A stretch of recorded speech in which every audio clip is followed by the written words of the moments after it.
E hoje nós vamos ouvir o texto de Gênesis, capítulo 1, versículo 1, que nos diz: no princípio criou Deus o céu e a terra. Podem sentar. Não perca essa série de sermões, porque se você perder um sermão, você perderá a pregação de um livro inteiro da Bíblia. Tá? É um prejuízo espiritual. Se você estiver presente, você ouviu a explicação de um livro inteiro da Bíblia. Durante o ano, nós passaremos pelos 66 livros da Bíblia. E após o culto, nós teremos um momento de perguntas e respostas sobre o sermão. Meus amados irmãos, nós lemos aqui: no princípio criou Deus os céus e a terra. Amados, o versículo 1 de Gênesis apresenta o tema do livro, princípio. Na verdade, o significado da palavra Gênesis é exatamente isso: início, não é? E o livro de Gênesis trata sobre o princípio, sobre o começo das coisas. Porque o começo de tudo é importante para a gente saber como será o desenvolvimento e o fim. Você pode compreender como será a conclusão de uma determinada obra de acordo com aquilo que se iniciou. O desfecho final depende muito daquilo que começamos a fazer. O início de tudo é muito importante, irmãos. Os princípios são necessários, importantes e de extrema necessidade para tudo que nós fazemos. E com Deus não é diferente. A construção de uma casa, de um prédio, e a eficácia e a segurança disso depende dos alicerces, dos fundamentos iniciais. Se o início não for bom, a continuidade e o fim da obra também não serão bons. Tá? A forma como você começa o seu dia vai dizer muito sobre a maneira como ele vai terminar. A forma como você inicia o seu dia vai dizer como será o restante desse dia. E como você deseja que seja o restante do seu dia. Dificilmente um dia será bom tendo você começado mal. Assim, precisamos do livro de Gênesis para entender o livro de Apocalipse, o último livro da Bíblia. O livro de Gênesis, meus irmãos, é um livro tão profundo. Nós poderíamos aqui passar um ano inteiro só no livro de Gênesis e ainda não esgotaríamos todos os assuntos que precisaríamos ver, compreender no livro de Gênesis.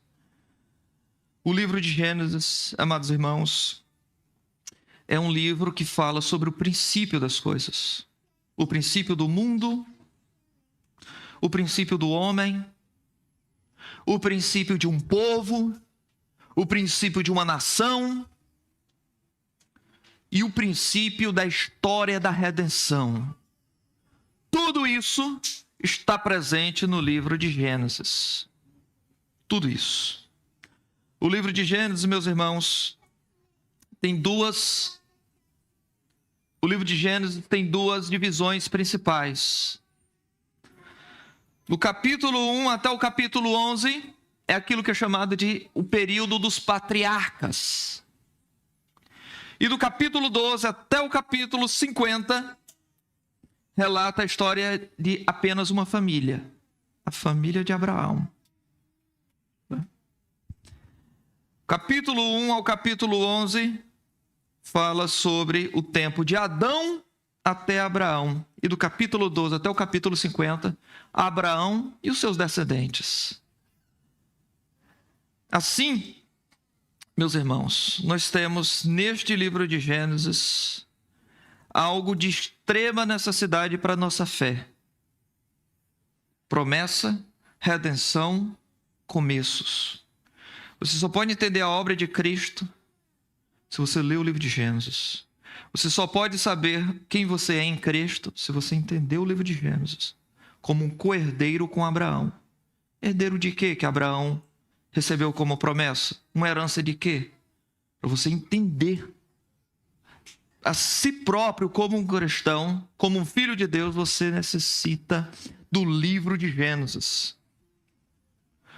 E eu quero estimular a igreja, estimular os irmãos a ler o livro de Gênesis, se possível, e muitas vezes ler o livro de Gênesis de uma sentada só, ou 2 sentadas. Tá? Se você ainda não leu o livro de Gênesis assim, experimente, faça isso. Eu quero encorajar, estimular, motivar você a fazer isso. Vai levar umas 3 ou 4 horas do seu dia. Mas pode ser um dia de folga, que você sentou para ler o livro de Gênesis inteiro. Tá? É uma boa maneira de gastar a sua tarde de domingo. A sua folga no sábado. Gastar não, investir, não é? E certamente vai ser um sábado muito melhor do que você passou na semana passada. Ou um domingo melhor do que você passou na semana passada. Leva cerca de 3 a 4 horas. Mas é o seu dia de folga, é o dia do Senhor, que você sentou para ver o fluxo da história bíblica do começo ao fim. De uma vez, você vai ter outra ótica. Pode ter certeza. Quando você fizer isso, você vai observar como a história progride. O livro de Gênesis, meus irmãos, como o próprio nome diz, é o livro do início, livro dos começos. É o primeiro livro da Bíblia. Tá? E esse livro, que está dividido nestas 2 partes, tá? Fala da criação do mundo e da raça humana. E nós temos personagens principais no livro de Gênesis. Existe ali um Adão, existe ali um Noé, um Abraão, um José, um Judá. A primeira seção, que está dentro dessa parte, do capítulo 1 ao capítulo 11, existe uma primeira seção dentro desta parte. E esta primeira seção vai de Adão até Noé. E o restante vai de Noé até Abraão. Tá? E quando chega em Abraão, é como se fosse alguém a fazer uma filmagem e de repente dá um closer. Está contando a história inteira, ampla, abrangente. Quando fala sobre Abraão, dá um closer e leva você para dentro da casa de Abraão, da família de Abraão. As complexidades, os dilemas, os problemas na família de Abraão, o pai da fé, que tinha problemas como nós. E você começa a aprender com a vida deste patriarca. E quando nós estudamos tanto a primeira parte maior, do capítulo 1 ao capítulo 11, o período dos patriarcas, Noé, Abraão, Isaac, Jacó, José, como a partir do capítulo 12 até o capítulo 50, a história da promessa dada a Abraão e aos seus filhos, nestas 2 partes podemos identificar pelo menos 3 temas teológicos que perpassam do capítulo 1 de Gênesis até o capítulo 50. É o tema da santidade, podemos dizer que são 4. O tema da santidade de Deus, o tema do julgamento de Deus contra o pecado, o tema da misericórdia divina e o tema da soberania divina. Estes 4 temas estão presentes em Gênesis 1 até o capítulo 50. Gênesis não tem por propósito registrar cada coisa que aconteceu no mundo que Deus criou. É importante a gente ter isso em vista, irmãos. O livro de Gênesis apresenta tópicos principais de coisas que aconteceram no mundo, que Deus quis registrar para o nosso proveito espiritual. Por isso, se você me perguntar, pastor, com quem, como foi feita essa pergunta durante o período de leitura bíblica, né? Anual da igreja. E pode fazer essas perguntas mesmo. Mas, por exemplo, foi perguntado, de onde veio aquela mulher com quem Caim se casou quando foi habitar na terra de Nod? Se só existia Caim, Abel e Sete como filhos de Adão, de onde é que veio essa mulher? Caim matou Abel, saiu da presença de Deus e foi habitar na terra de Nod, e ali conheceu sua mulher, teve filhos e filhas com ela. De onde é que veio essa mulher?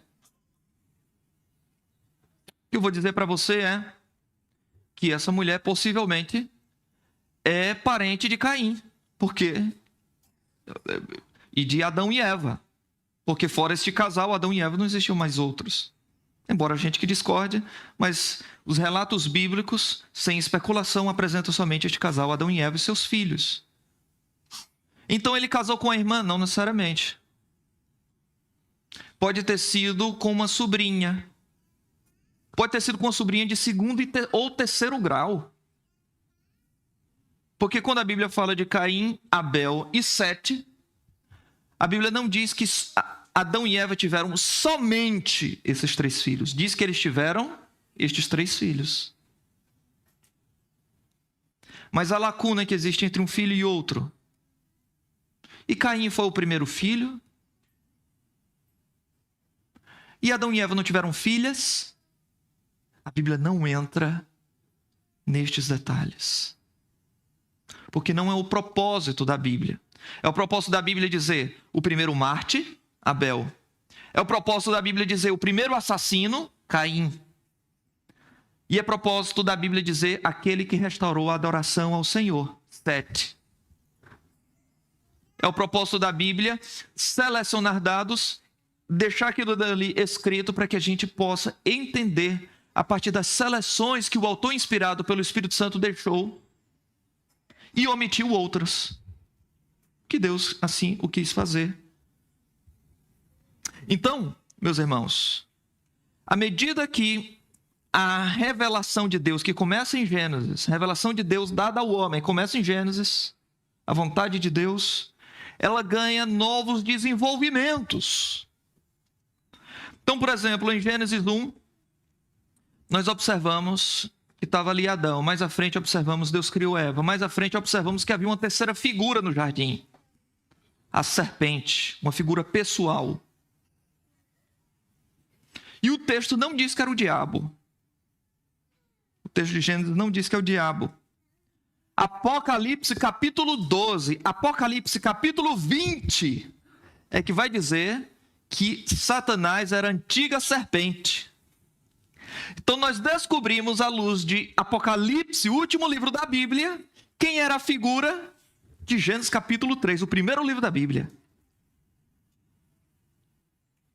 A Escritura, ela vai acrescentando detalhes e novas informações que se acumulam sobre a anterior, trazendo esclarecimento. E a revelação de Deus vai progredindo. A isto chamamos de revelação progressiva. Uma próxima apresentação de um texto traz luz sobre o anterior e traz novos detalhes. Então, mais à frente, tem novos detalhes. Apresenta-se, então, uma cidade, Babel. Depois apresenta-se os descendentes dessa cidade, o que acontece nessa cidade. E depois vem Abraão, e assim por diante. Então, a revelação ela é progressiva. Tá? Então, capítulo 1 ao capítulo 11, irmãos, nós precisamos ter em conta algo. Primeiramente, nessa parte. Que Deus está a revelar quem Ele é, sua identidade, o seu caráter, através da sua criação. Gênesis 1 a 11 deixa isso claro. Tá? Nós não sabemos quanto tempo durou de Adão até Abraão. Mas nós sabemos quanto tempo durou de Abraão, Gênesis 12, até Cristo. Sabe quanto tempo? Cerca de 2000 anos. E de Cristo para nós, 2000 anos, um pouco mais do que isso.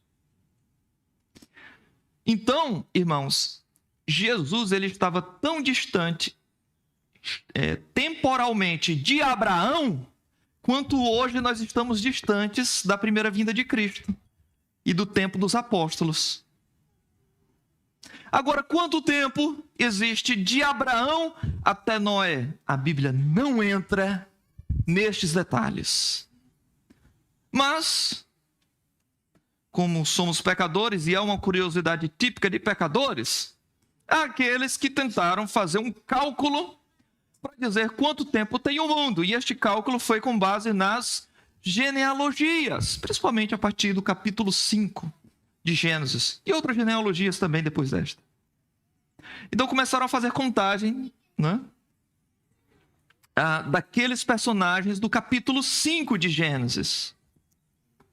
Tá? Tem a descendência de Adão, e então fala da descendência de Sete, depois da descendência de Enos, da descendência de Cainã e assim por diante. Então começaram a contar as idades de um para o outro, com as genealogias que vêm a seguir, e chegaram à conclusão: a soma destas genealogias calcula no número de 6.000. Então, 2.000 anos de Adão até Abraão, de Abraão até Jesus, mais 2.000 anos, e de Jesus até hoje, mais 2.000 anos. Pronto, o mundo tem 6.000 anos. É assim que as pessoas fazem. Mas não é assim que se interpreta a Escritura. Estivemos estudando hoje mais cedo na escola bíblica que nós precisamos entender o propósito pelo qual o autor escreveu aquilo. O autor escreveu uma determinada mensagem, um determinado texto, querendo dizer algo. E certamente este algo, inclusive na genealogia de Adão, no capítulo 5, certamente este algo não era para fazermos cálculo desta genealogia. Porque, novamente, aqui, lembrando, o propósito da genealogia foi dado não para que houvesse uma soma e a gente chegar à idade que a Terra tem. Tem 6.000 anos, pastor. A Bíblia não diz quanto tempo a idade da Terra tem. As genealogias foram dadas para a gente entender aqueles personagens à luz da revelação posterior, à luz do que vai acontecer depois. Tá? Gênesis fala de um Enoque. A epístola de Judas vai falar de Enoque, o 7º depois de Adão. Né? O que significa 7º depois? Tem que entender isso. Mas você só vai entender a epístola de Judas se você ler Gênesis falando sobre Enoque. É por isso que Enoque está lá, no meio da genealogia. Então, estes capítulos de Gênesis, meus irmãos, essa primeira parte registram aquilo que aconteceu desde a criação, passando pela queda, a apresentação de Caim, Abel, também Noé, o dilúvio, a recriação do mundo, não é? Ou a restauração depois do dilúvio, Babel. E em tudo isso nós observamos a autoexistência de Deus. O que é a autoexistência de Deus? É que Deus existe para si próprio. Deus não foi causado por nada. Ele é quem causou todas as coisas.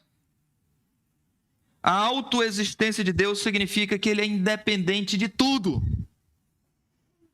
Deus disse: haja as coisas, e as coisas aconteceram pela sua palavra. Deus criou o céu, a terra, as plantas, os animais. Deus criou todas as coisas porque Ele é poderoso. E Ele não depende de você, não depende de mim. Ele é independente de tudo. Deus não é o nosso empregado. Nós não temos que usar nossa fé para mandar em Deus. Como muita gente apresenta por aí: Senhor, eu estou revoltado. Eu quero que o Senhor faça alguma coisa. eu coloco a minha fé. Ou o Senhor cumpre a sua palavra, né? Colocando Deus contra a parede. E a fé é uma arma apontada contra Deus. Deus não depende, irmãos, de nada da nossa parte. Nós não precisamos pagar um salário para Ele. Ele não é o nosso empregado. Deus é autoexistente. E a Escritura só faz sentido se tiver Deus nela. A história da criação no livro de Gênesis apresenta que Deus criou o mundo e que Ele é santo. Deus criou o mundo e Ele julgará esse mundo. Deus criou o mundo porque Ele é soberano. E Deus criou o mundo e é misericordioso para aqueles que se arrependem e confessam seus pecados. Vejamos um pouco mais sobre a santidade e o julgamento de Deus. Irmãos, nós observamos aí, capítulo 1, a criação do mundo. Dá um resumo, tá? No capítulo 2 apresenta: assim foram concluídos os céus e a terra e tudo que neles há. No sétimo dia Deus já havia concluído a obra que realizara e nesse dia descansou, abençoou o sétimo dia e o santificou. A seguir, fala da criação do homem. Mas já não tinha criado o homem no capítulo 1. Gênesis é uma obra literária. Deus está contando uma história, se utilizando de um gênero literário. E é importante nós entendermos duas coisas aqui no livro de Gênesis, irmãos. A primeira é que o livro de Gênesis é uma obra literária e deve ser lido literariamente. E segundo, o livro de Gênesis, sendo uma obra literária, entretanto, é uma obra histórica. Não é só literatura, fala de coisas que de fato aconteceram. Tá? Sendo assim, nós não temos dificuldade em dizer que, por exemplo, no livro de Gênesis existe poesia. Existem pessoas que ficam naquela teima. É literal os primeiros capítulos de Gênesis, mas é poesia. Existe paralelismo no livro de Gênesis, existem quiasmos, uma estrutura na linguagem de Gênesis que aponta que aquilo dali era uma poesia. Inclusive, o livro de Gênesis pode até ser cantado dentro da língua hebraica. Mas por ser poesia não significa que não é histórico. Para ser histórico não precisa ser uma narrativa, ser algo no literalismo. Uma história pode ser contada através de poesia. E no livro de Gênesis tem poesia. E precisamos ser sensíveis a isso. No livro de Gênesis, capítulo 2, sai da história completa contada no capítulo 1 e especifica na história da criação do homem. Vai dar detalhes. Capítulo 1, versículo 27 de Gênesis. Deus criou o homem à sua imagem, a imagem de Deus criou homem e mulher, os criou. Mas como Deus criou? Capítulo 2 apresenta o pó da terra, o sopro de Deus sobre o barro, e assim por diante. Homem e mulher os criou. Capítulo 1, versículo 27. Mulher? Como é que ela foi criada? Capítulo 2 vem e especifica. A lente foca ali no assunto da criação humana e diz que Deus adormeceu o homem, depois cortou-lhe ao lado, tirou uma costela e dá descrições de como aconteceu a criação da mulher também. Tá? Capítulo 3 nós entendemos a história, agora já foi contada a história do primeiro homem, a criação da primeira mulher. Agora vem a história do primeiro pecado humano. Por que pecado humano? Porque quem estava ali, nós sabemos, era Satanás, que já era pecador. Então o pecado surgiu primeiramente no mundo angélico. Pastor, que pecado foi no mundo angélico? A Bíblia não diz. Gênesis não diz. Só diz uma coisa: Satanás já estava no jardim. Capítulo 3 está ali a história do primeiro pecado humano. Adão e Eva comem do fruto, conhecemos bem a história. Lemos sobre Eva observando o fruto. E o texto diz que ela começou a conversar com o diabo, com Satanás. E começou a observar o fruto. E viu que era bonito aos olhos e bom para se comer. Todo pecado começa pelo desejo. E todo desejo começa pela cobiça dos olhos. Desde Eva até os nossos dias, o pecado nasce da concupiscência, do desejo pelo errado. Mas esse desejo só vem pelos olhos, por aquilo que vemos ou ouvimos. Ela come e dá para Adão. Adão falha na sua responsabilidade em proteger o jardim, e isso incluía a sua mulher, que estava no jardim, que não foi protegida por ele. E a Bíblia apresenta-lhe o julgamento de Deus contra o pecado, falando para Eva, falando para Adão, falando para Eva e depois falando para a serpente. E depois, ao fim, capítulo 3, versículo 23, o Senhor lançou fora do jardim Adão e Eva e colocou guardas.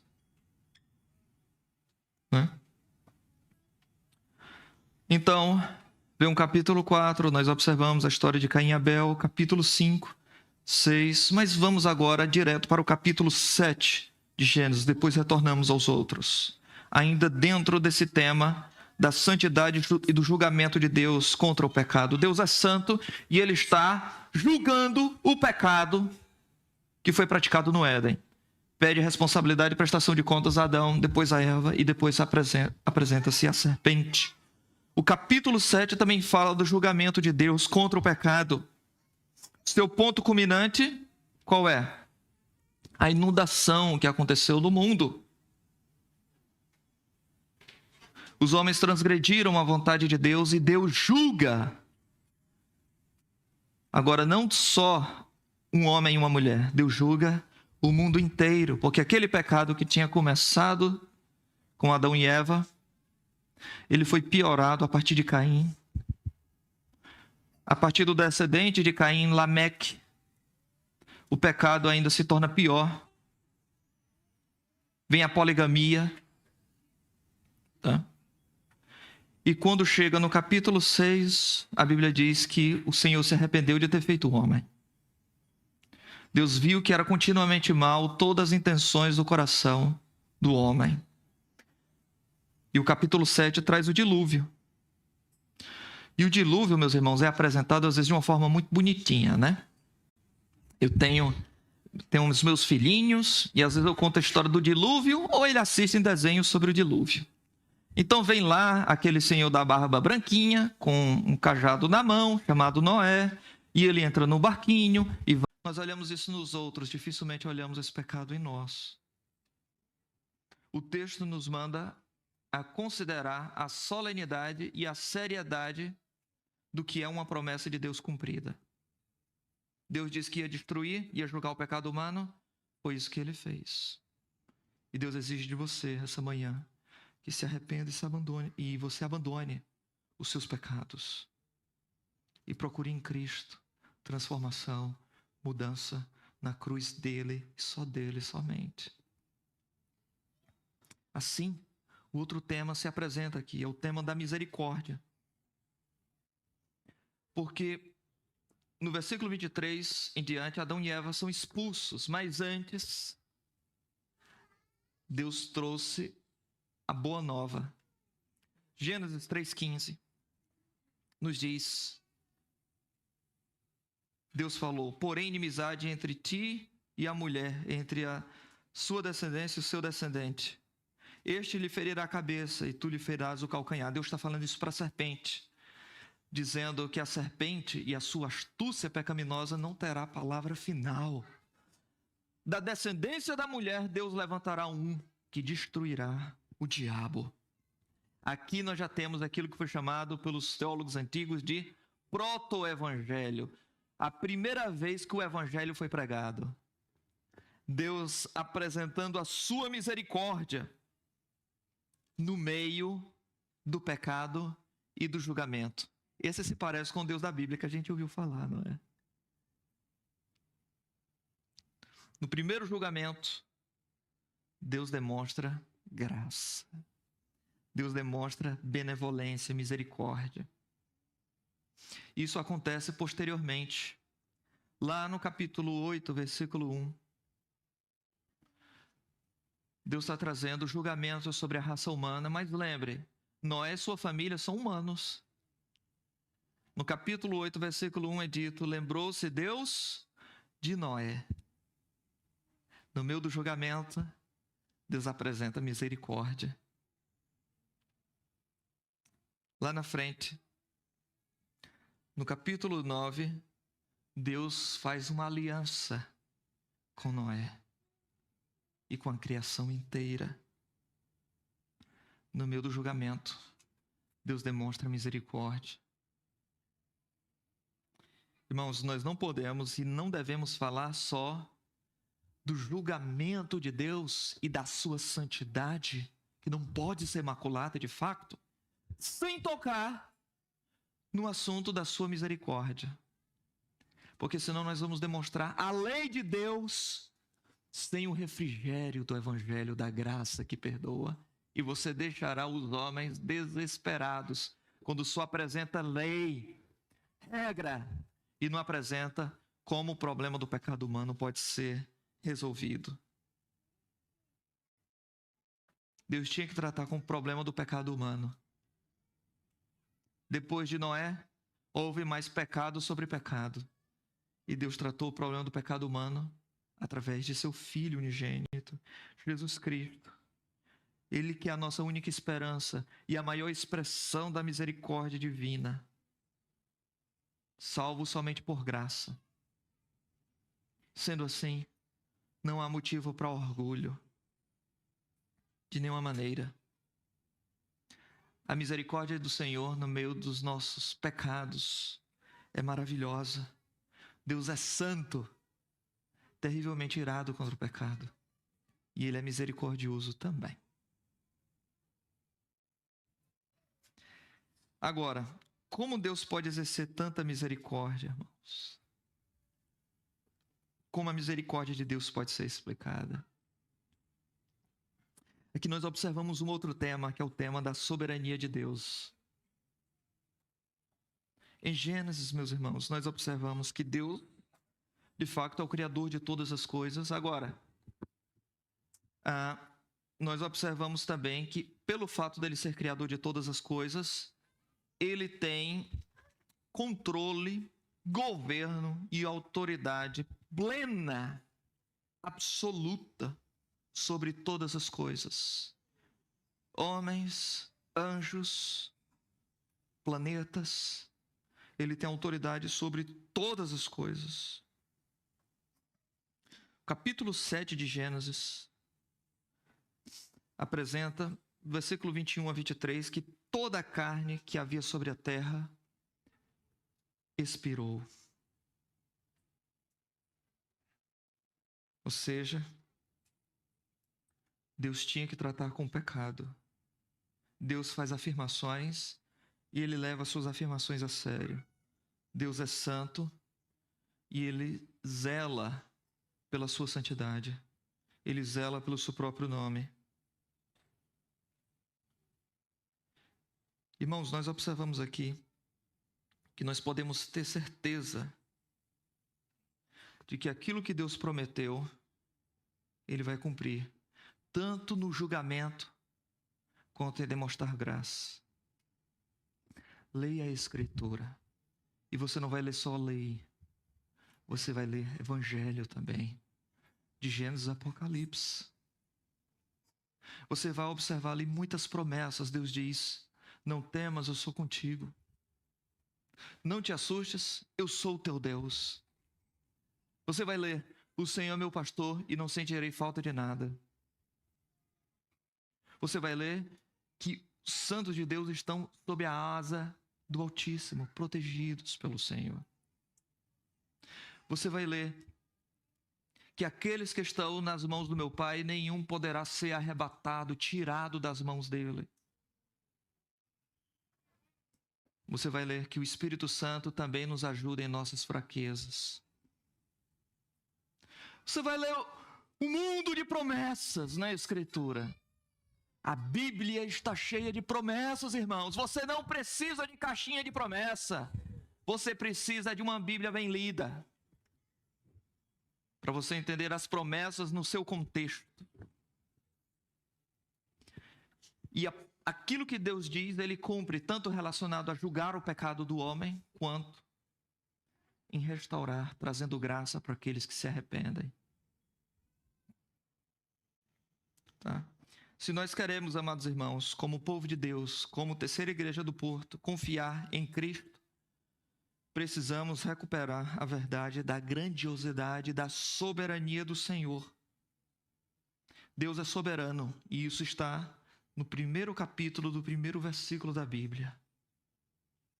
Onde é que está o livre-arbítrio do homem aqui, tentando evitar que Deus faça coisas? Em nenhum lugar. Deus é soberano e o que Ele diz, Ele faz. O que Ele determina, assim Ele executa. E qual a nossa resposta em relação a isso? Dessa primeira parte, irmãos. Considerando o julgamento de Deus nos tempos de Adão e Eva, o julgamento de Deus nos tempos do dilúvio, o julgamento de Deus nos tempos da Torre de Babel. Deus julgou, desceu e julgou. Qual a nossa resposta em relação a isso? Mas as outras verdades: soberania, santidade e misericórdia. Esse texto foi dado para exigir de nós uma resposta. E que resposta é essa? Obediência e fé em Cristo. E fé em Cristo. Deus falou uma coisa para a gente crer nessas coisas. E como crentes, nós possamos obedecer o Senhor. Foi só pela graça, irmãos, que Noé permaneceu na contramão do que existia nos seus dias. Um contra-exemplo. Tá? A Bíblia diz que Deus achou graça em Noé. Não é porque Noé tinha uma graça abrigada dentro dele. Deus colocou graça em Noé e por isso o separou. Capítulo 6, versículo 9 de Gênesis diz: Noé era um homem justo e reto em suas gerações. Capítulo 6, versículo 22 diz que assim fez Noé conforme tudo Deus lhe ordenou. Capítulo 6, versículo 22. Noé creu naquilo que o Senhor falou e Noé obedeceu ao Senhor. Capítulo 7, versículo 5 repete a piedade e a santidade de Noé. E fez Noé conforme tudo que o Senhor lhe ordenara. Meus irmãos, Noé era perfeito? Não, lá na frente nós vamos descobrir que ao sair da arca, plantou uma vinha e bebeu demais e trouxe vergonha, saiu de coração, com disposição e boa vontade. Não é isso que Davi dizia? Oh, como eu amo a tua lei. Precisamos ter mais atenção pela palavra, irmãos, sobre a verdade que está aqui. Porque a ceia ela é anunciada semanalmente. Vai ter ceia, irmãos, próximo domingo. Não é para que os irmãos tenham uma informação a mais, que os irmãos já sabem, mas é para que possa ser dada oportunidade de arrependimento, autoexame durante a semana, para que no domingo você não deixe para resolver suas pendências no autoexame com um copinho e o pão na mão. No primeiro jardim do Éden, o que aconteceu? Pecado, desobediência e julgamento. Mas a Escritura fala de um segundo jardim. E esse segundo jardim é o do Getsêmani. Ali existe obediência de Cristo plena a Deus, a nosso favor, que não conseguiríamos obedecer. Ali existe perfeição de Cristo, algo que Adão não conseguiu cumprir. No segundo jardim, o segundo Adão escolheu o caminho de Deus. Que possamos, irmãos, depender dele e do seu Espírito para escolher este caminho. Agora existe a segunda parte, irmãos. A segunda parte é a parte maior. Agora, não pensem com isso que os assuntos são tão diferentes que leva necessariamente a primeiro tempo que passamos na primeira parte. A segunda parte, irmãos, trata do mesmo assunto. Deus está a revelar seu caráter por meio, agora, não somente da criação, mas pelo seu povo exclusivo, o seu povo particular. O capítulo 11 apresenta a Babel o julgamento de Deus. E o capítulo 12, alguém que sai do meio das nações, Abraão, aponta ali a santidade e o julgamento de Deus contra o pecado nos dias de Abraão. Lembre que Abraão enviou ou permitiu que seu sobrinho Ló fosse para aquelas campinas prósperas. E nós sabemos onde ele foi, para Sodoma e Gomorra. E Deus julgou o pecado de Sodoma e Gomorra, porque a sua santidade foi maculada pelos pecados de Sodoma e Gomorra. Gênesis 19 diz, versículo 24, então o Senhor fez chover fogo e enxofre desde o céu sobre Sodoma e Gomorra. Foi uma destruição total daquelas cidades.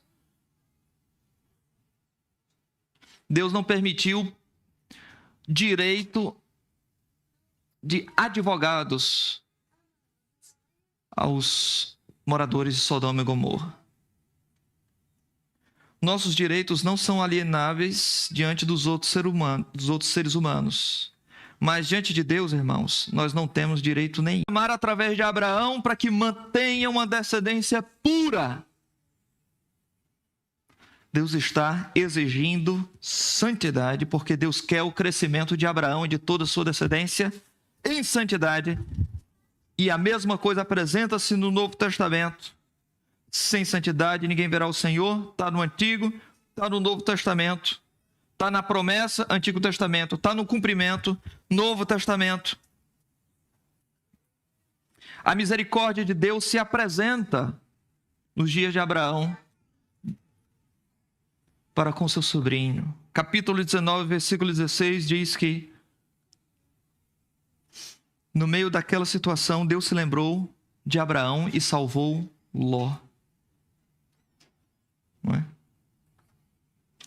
Deus se lembrou de Abraão e salvou Ló, o tirou da destruição. Essa expressão, e lembrou-se Deus, é uma expressão que fala da misericórdia divina.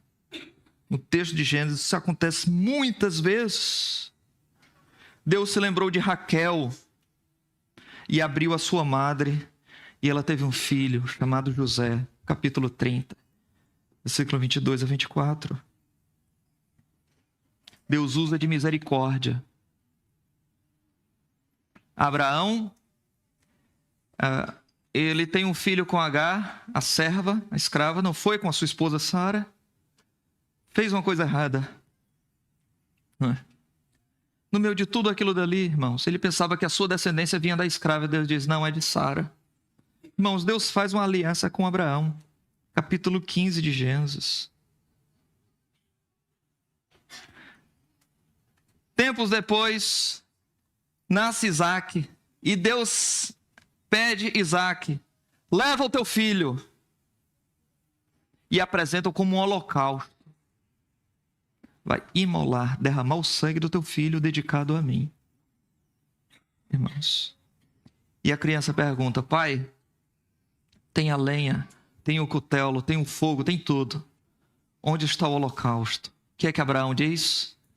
Deus proverá para si um cordeiro, meu filho. O holocausto Deus proverá. E o Novo Testamento diz que Abraão falou essas coisas porque acreditava que Deus era poderoso para ressuscitar. Que coisas Abraão falou? Não foi só isso.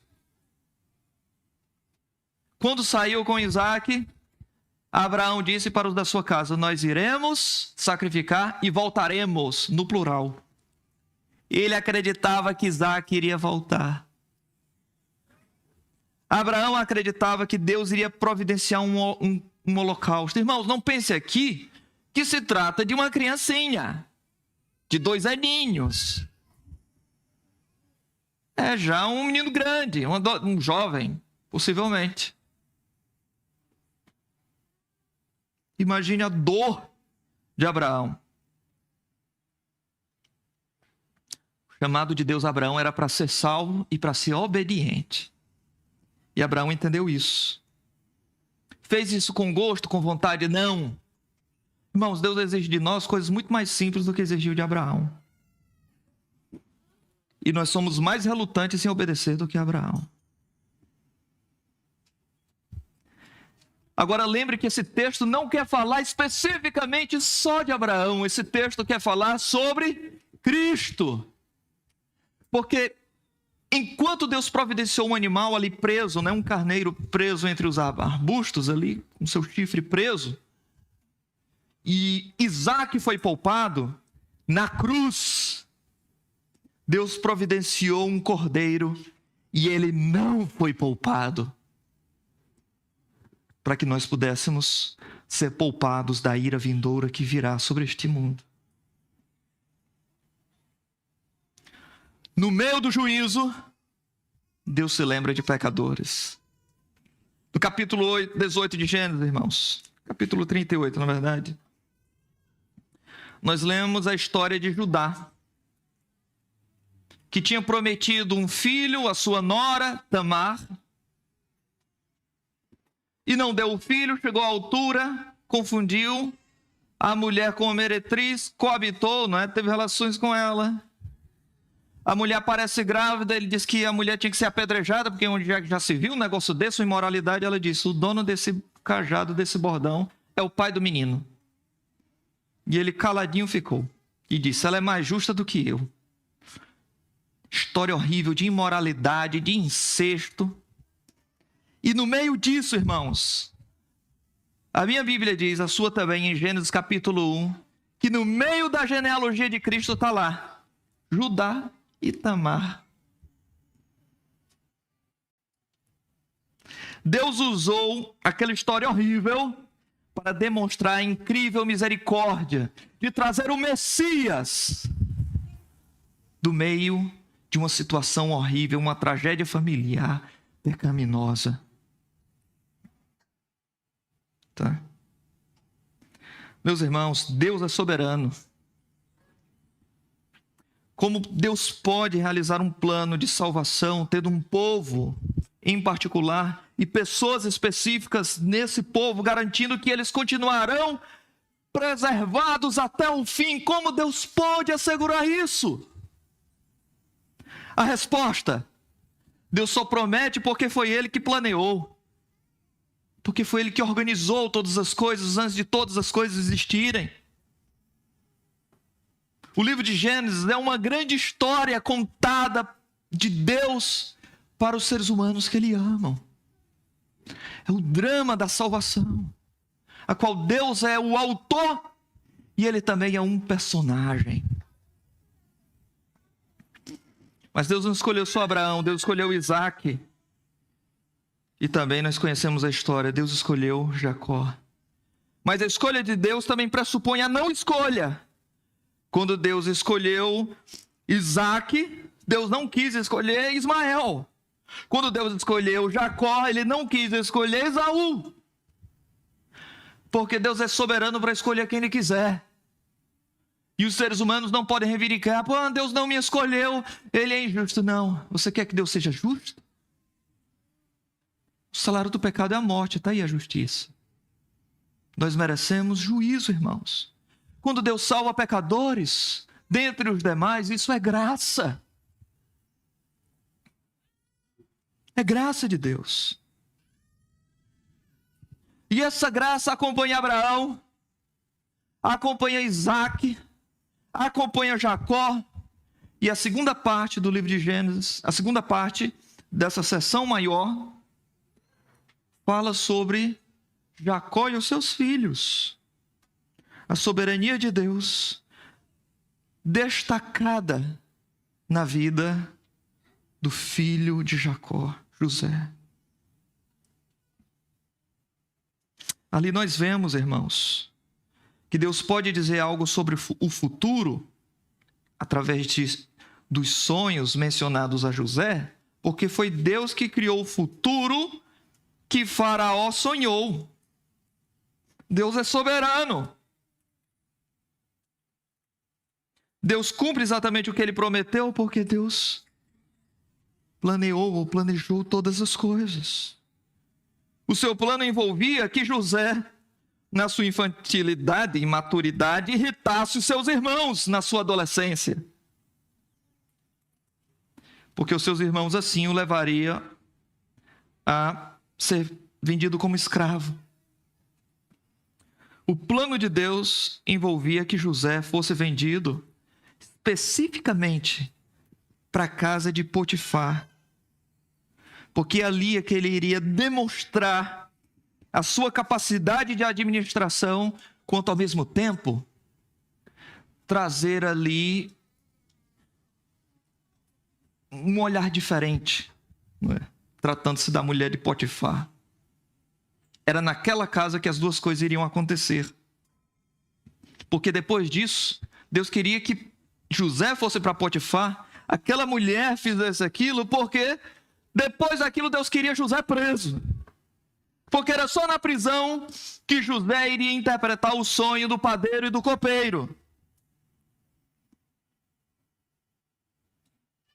E depois dali, um deles iria sair e contar para Faraó que teve um sonho também. E agora o interpretador, o intérprete de sonhos iria aparecer. José novamente, que seria o governador do Egito. Traído pelos seus irmãos, vendido como escravo e agora governador da nação mais poderosa daquela época. Você consegue pensar em como Deus planeja todas as coisas quando diante dos nossos olhos parece tudo confuso? Deus cuida de tudo, meus irmãos. Nas minúcias, nos detalhes. Ele quer mostrar a sua glória e Ele está a nos contar uma história de salvação, criação, misericórdia, julgamento, soberania e misericórdia. Depois ele chega ao poder. E no capítulo 41, José, que tem a autoridade completa sobre a nação do Egito, somente abaixo de Faraó. Quem é que está diante de José no capítulo 45? Aqueles que diziam, lá vem o sonhador. Aqueles que o venderam como escravo, que o jogaram dentro de um buraco e que mentiram ao pai, causando dor e tragédia na família, estão lá, diante do governador do Egito, que é o seu irmão. Capítulo 45 nos apresenta isso. Quem é que podia evitar que José, naquela hora, usasse de uma revanche? Agora você me paga. Agora você vai ver o que é bom para tosse e não é xarope. Irmãos, José conhecia a graça de Deus. E ele foi gracioso com os outros. Ele conhecia a misericórdia divina. E ele foi misericordioso com os outros. Não era perfeito, mas ele conheceu o Deus que era perfeito. Se você tivesse sob o seu controle as pessoas que te maltrataram, te traíram, mentiram sobre você e causaram uma desgraça na tua vida, o que é que você iria fazer? Eu vou dizer o que José fez. José falou para os seus irmãos. Gênesis 45, versículos 7 e 8. Não temos. Falou para os seus irmãos, não temais. Pelo que Deus me enviou diante da vossa face para conservar a vossa sucessão na terra e para guardar-vos em vida por um grande livramento. Assim não fostes vós que me enviastes para cá, e sim Deus. Não foram os irmãos de José que o levaram como escravo para o Egito? Como é que eles... José chega a dizer que não foram eles que enviaram José para o Egito. José diz, não foste vós que me enviastes. José não está negando os meios intermediários, as causas secundárias. O que ele está afirmando é a causa maior, primária, determinativa de todas as coisas. Foi Deus. Foi Deus que fez isso. Foi Deus. E lá no capítulo 50, versículo 20, quando agora Jacó morre, e os irmãos até pensaram, ele nos perdoou quando o pai estava vivo. Agora que o pai morreu, ele vai se vingar. José repete a sua palavra de misericórdia. No fim, vós bem tentastes o mal contra mim. Ele reconhece isso. Não nega a responsabilidade do homem. Porém, Deus o tornou em bem, para fazer como se vê neste dia, para conservar em vida a um povo grande. Irmãos, Deus ele é soberano. Isso não deve ser um assunto para discussão, briga. Isso é um assunto na Escritura para consolo, para conforto, para nos deleitarmos na providência misteriosa de Deus, como dizia William Cowper, não é? Aquele profeta, aquele poeta inglês, calvinista da Inglaterra, ele dizia que no meio daquelas coisas que nós não entendemos, o emaranhado, a confusão que está a vida, se pertencemos a Cristo, por detrás de uma providência carrancuda, existe o sorriso escondido de Deus. Esse é o Deus a quem servimos. Noé salvou sua família. A família de Noé foi preservada da destruição. José salvou todo o povo de Deus. O povo de Deus foi preservado da morte pela fome. Deus está contando uma história de santidade, julgamento, soberania e misericórdia. Qual a nossa resposta? Novamente, obediência e fé. Abraão creu em Cristo. Jesus diz, ele se alegrou pelo meu dia. Jesus diz, antes que Abraão existisse, eu sou. Noé e Abraão estão juntos lá na galeria daqueles que tiveram fé no Senhor. Irmãos, a Bíblia diz, muitas vezes no Novo Testamento, sobre o texto de Gênesis 15, 6. E creu Abraão no Senhor e isso lhe foi imputado por justiça. Isso é o evangelho pregado no Antigo Testamento. De acordo com a prática do Novo Testamento, esse é um dos versículos mais importantes. É assim que o Novo Testamento entende sobre Abraão. Se você tiver que rabiscar, marcar um texto na sua Bíblia, deve ser esse, Gênesis 15, versículo 6. Ele é repetido muitas vezes no Novo Testamento, pelo menos 4 vezes, só por Paulo. Tá? Amados irmãos, nós temos nesse desenrolar de todo o livro de Gênesis que foi pregado aqui, promessas ricas, maravilhosas, que devem nos levar a depender do Senhor quando a calamidade e a adversidade chegar até nós. Mas se você ainda está longe de Cristo, afastado de Cristo, e você sabe disso, lembre que Deus julgará os homens, assim como você. Mas se você se arrepender, Deus será misericordioso contigo. E não importa o que aconteceu na tua vida. Uma calamidade como de Judá e Tamar pode ter acontecido na tua vida emocional, na tua família, ou algo semelhante a isso, ou muito longe disso, mas coisas horríveis. Lembre da outra verdade. Deus é soberano. Do caos de uma situação sem forma e vazia, Deus cria tudo. O livro de Gênesis apresenta que Deus quer fazer o improvável com pecadores. Você já observou que nas genealogias que existem no livro de Gênesis, o descendente da mulher, que viria da descendência de Sem, que viria da descendência de Abraão, que seria o pai das nações, pai de muitas nações, da qual viria Cristo. Abraão, pai da fé, daqueles que creem em Cristo. Como essa promessa se cumpriria?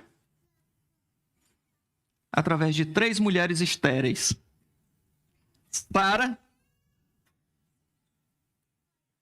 Raquel e Rebeca. Deus prometeu que Abraão seria pai de uma grande nação. Mas Deus queria mulheres estéreis para trazer essa grande nação. Se Deus cumpre alguma coisa na sua palavra para a nossa vida, não importa a esterilidade que está a sua vida, meu irmão, a desgraça que está a sua vida, minha irmã. Da esterilidade, Deus traz vida. Deus queria indicar alguma coisa com isto? Claro. Ele queria mostrar a Abraão e a todos aqueles que lessem o livro de Gênesis que a promessa de Deus para ser cumprida não depende da boa vontade dos homens, nem da forma como esses homens se sentem emocionalmente ou fisicamente. Deus falou, Ele vai cumprir. Como é que o livro de Gênesis começa? Com a criação do mundo, a vida que veio sobre o mundo. Como é que o livro de Gênesis termina? Com José dentro de um caixão. Gênesis capítulo 5, Gênesis capítulo 50, versículo 20. Então Satanás conseguiu a vitória? É assim que termina o livro de Gênesis. A rebelião contra a criação de Deus no livro de Gênesis, então, foi bem sucedida? Aí é que está. Deus queria plantar as sementes dos seus propósitos na nação do Egito. E ele sabia exatamente onde iria deixar o caixão de José, porque depois seus ossos sairiam dali. E naquele lugar o povo seria preservado de fome, e naquele Egito o povo seria uma grande nação. Deus está a montar um palco, a contar uma história que nem mesmo a maior superpotência da época poderá impedir que o plano de Deus se cumpra. O livro de Gênesis começa com uma criação. E o livro de Gênesis termina com um caixão. Mas tenha calma. O negócio de Deus não está terminado. Deus sabe o fim desde o começo. Deus sabe o que vai acontecer na sua vida. Porque foi Ele que criou e planejou a sua vida. Não precisa andar em ansiedade, irmão. Dependa de Cristo. Preocupações, irmã. Dependa de Cristo. Se você crê em Cristo, você se entrega a Ele e age como se tivesse entregue-se a si próprio. Eu me entreguei a Jesus e estou agindo como alguém que se entregou a Cristo. Se você não depende de Deus, você não vai confiar nele. Abraão creu em Deus e não negou Isaac. Abraão creu em Deus e deu tudo o que ele tinha, porque ele já sabia que não era mais senhor de si mesmo. Deus sabe o que vai acontecer com você futuramente. E por amor a você, Deus quis trazer essa ignorância sobre o futuro, porque Ele te ama. Confie em Deus. Nós não sabemos, hoje é o primeiro domingo do ano, nós não sabemos o que 2026 tem reservado para nós. Talvez algumas pessoas aqui não estarão mais conosco quando chegarmos ao último domingo do ano. Ou viajaram, ou faleceram, Deus sabe de tudo. Nós não sabemos como será o ano de 2026, mas nós sabemos quem estará lá. E isso basta para nós. Vamos orar, meus irmãos. Obrigado, Senhor, pelo livro de Gênesis pregado e apresentado a nós. Tantas maravilhas, Senhor. Tantas promessas. Ó Deus, é maravilhoso ver a Tua santidade, o Teu julgamento contra o pecado, mas também a Tua misericordiosa bondade e a Tua soberania administrando do caos ordem.